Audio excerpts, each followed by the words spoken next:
So this is part 3 of the test review for the CFA that we are taking in Algebra 2 on February the 8th and 9th. So now we're looking at factoring expressions. And the first section of the factoring is these 3 examples, 16, 17, and 18. And if you look at 16 and 17 and 18, they possess a characteristic that we can easily identify, which will enable us to factor them quickly. And that is that they are all differences of 2 squares. So these are what we call a difference of squares. Difference of squares. And difference of squares are actually kind of nice to identify because there's an easy pattern for us to factor these. So for example, if I have x squared minus c squared, that means that my difference of square factoring would be x plus c times x minus c. All I do is take my 2 bases. So what do I have to do first is I have to determine, are these terms here perfect squares? So I'm going to look at the perfect squares. I'm going to look at the numbers. I know x squared is a perfect square, but how about 9? Well, 9 is 3 squared, so I can rewrite that as 3 squared x squared. Then I have the subtraction, and now 4 is a perfect square, so I can write that as 2 squared y squared. Now that I've done this, I've established that this is a difference of 2 squares because it is subtraction, and we do have perfect squares. So my 2 bases are actually 3x, because I can square that, and 2y, because I can square that. So now let's do our factoring. Remember, for factoring, you take your 2 bases. In this case, it was x and c. In this case, it's 3x and 2y. I'm going to take those 2 bases and use those to factor my difference of 2 squares. So I have 3x and 3x, 2y and 2y, and following to the format plus and minus. And you're done. So let's look at number 17 and see if we can establish a pattern here of a difference of 2 squares. 16 is a perfect square, so I can actually write this as 4 squared x squared minus 5 squared. So let's go ahead and write this with parentheses so I can establish my 2 bases. So I have 4x squared minus 5 squared. Carefully looking at this, you'll see that your 2 bases are 4x and 5. So now let's follow my format and write my difference of squares. So with my 2 bases here, I have 4x and 4x and 5 and 5. So 1 is plus and 1 is minus. And we have just factored our second difference of squares. So let's look at the third example. 100 is a perfect square, and so 122 is potentially a perfect square. Now, 100 I know is a perfect square because what is 100? 100 is 10 squared. So I can write that as 10 squared x squared. And 122 actually is not a perfect square. 121 would be a perfect square. So I can't write this as a square. So therefore, this is not considered a difference of 2 squares because 122 is not a perfect square. Every term has to be a perfect square in order for us to have a difference of 2 squares. So at best, what I can do is I can factor out, I can go back to the original 100 and 122, and I can factor out a 2. That's my greatest common factor. So I'd be able to factor out a 2, and that would leave me with 50x squared minus 61 y squared. And again, that's also not a difference of squares. So this one is as far as we can do. So this is not a difference of squares. The next one we're going to look at is just looking at taking and extracting the greatest common factor. So we look at these expressions here, and they're all trinomials. So we're going to look at finding the greatest common factor. The greatest common factor is something that we always look for when we're factoring.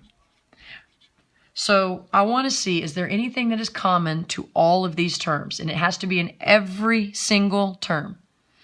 For example, I could not pull out a 12 because 12 is only in this term. It's not in this term. It has to be something that's divisible and is factorable within each of these constants. I couldn't pull out an x squared because while there's an x squared in this term, and I could pull an x squared out of this term, I can't pull an x squared here. I only have one. So let's look at our greatest common factor. Well, let's look at the smallest or the largest number first. Well, 16, 12, 4. 16 is the largest, 4 is the smallest. So let's look at 4. Does 4 go into 12? Yes, it does. Does 4 go into 16? Yes, it does. Therefore, I can factor out a 4. How about my x terms? Let's look at the variables. I have x to the 5th, x squared, and x. The smallest value I have is a single x. So that's the only thing I can take out because it has to be present in all of the terms. This term has x squared, but this one only has 1, so I can't take out any more than 1, the smallest one. Once I've taken those terms out, I'm actually going to, and I'll switch to my color coding here. Once I've taken that out, I do division. Remember when we do the distributive property, we multiply the factor in. When we take the greatest common factor out, we're dividing out. It's the opposite. So 12 divided by 4 is 3. And x to the 5th divided by x is x to the 4th. So that's what's left when we factor out a 4x. If I take a 4x out of this one, I'm left with 1. 4 divided by 4 is 1. I don't have to write the 1. And x squared divided by x leaves me with a single x term. And for the last one, if I do negative 16 divided by 4, that leaves me with negative 4. And if I factor an x out of an x, that leaves me with nothing else. So there is my complete factored GCF. My greatest common factor is actually 4x. So once I factor that out, I go ahead and factor the rest of this, and I'm done. So let's look at number 20. Let's look at the smallest number, 2. The greatest common factor cannot be any larger than your smallest term. So 2 does divide evenly into all of my constants. It goes into 4 and 6. So now let's look at the variables. I have x to the 4th, x squared, and x cubed. Therefore, the smallest one is x squared, so I can take the x squared out. And for y, I have y to the 1st, y to the 4th, and y to the 6th. I can only pull out a single y because it has to be something common to all terms. And the smallest amount of y's I have in a term is 1. So let's do our division. Let's work backwards. 2 divided by 2 is 1. I don't have to write that. X to the 4th divided by x squared leaves me with x squared. And y divided by y just leaves me with 1. Again, I don't have to write that. So now I'm going to plus. So 4 divided by 2 is 2 for my second term. X squared divided by x squared is just 1. I don't need to write that. Y to the 4th divided by y is just y cubed. That leaves us with y cubed. Last one, negative 6 divided by 2 is negative 3. X cubed divided by x squared is x. And y to the 6th divided by y to the 1st is y to the 5th. So this is your greatest common factor, and I've now factored this expression. I've taken out everything that's common to all three. So let's do the last one. I've got negative 13, 24, and negative 4. There is nothing between these three constants that is common. So I cannot factor out a constant. So I'm going to go ahead and look at the variables. So let's look at my x's. I have x cubed, x squared, and x. So again, the smallest, you can't take anything out larger than your smallest. So x is common to all the terms, so I can take out one x. And the same thing, I can only take out a z. So let's see what's left over. I have the negative 13 left, and x cubed divided by x gives me x squared. Z divided by, and then the y fourth stays there. We could not factor out any y's because there is no y in this term. Then I've got z, and I divide out by z, it's just 1, so that's it. Then we have plus 24. X squared divided by x is x. Y squared stays. And z divided by z is just 1. So that's out. And then I have minus 4.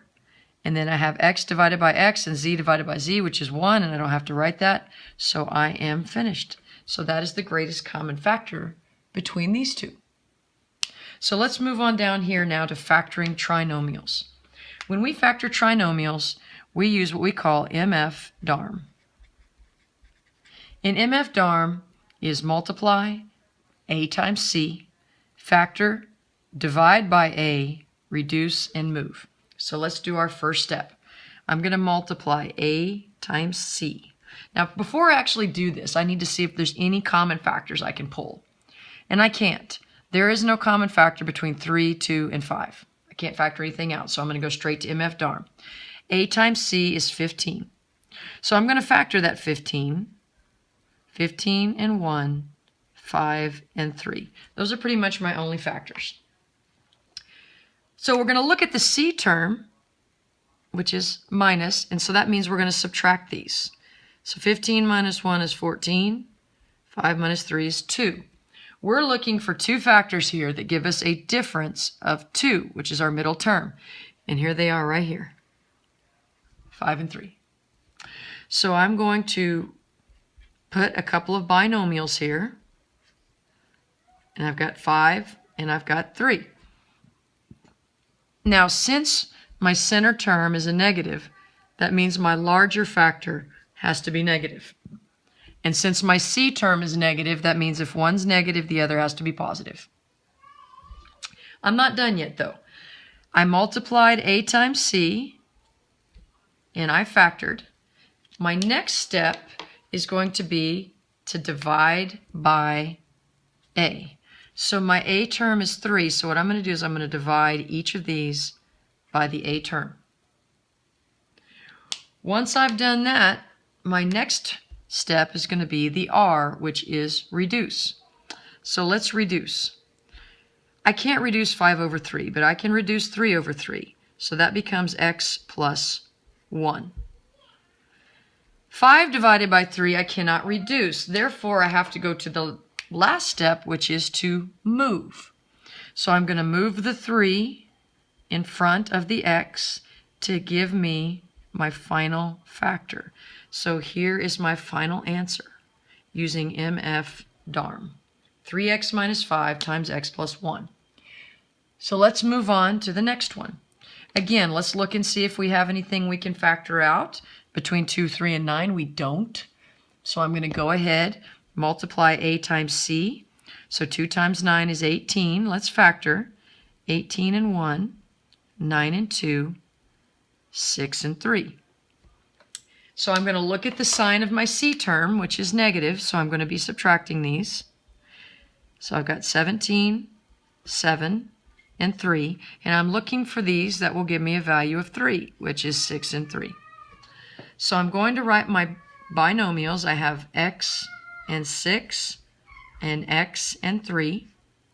And since the center term is, my B term is positive, that means the larger is positive. And since my C term is negative, I have to have a plus and a minus. So my next step is going to be to divide by A. My A term is 2, so I'm going to divide by 2.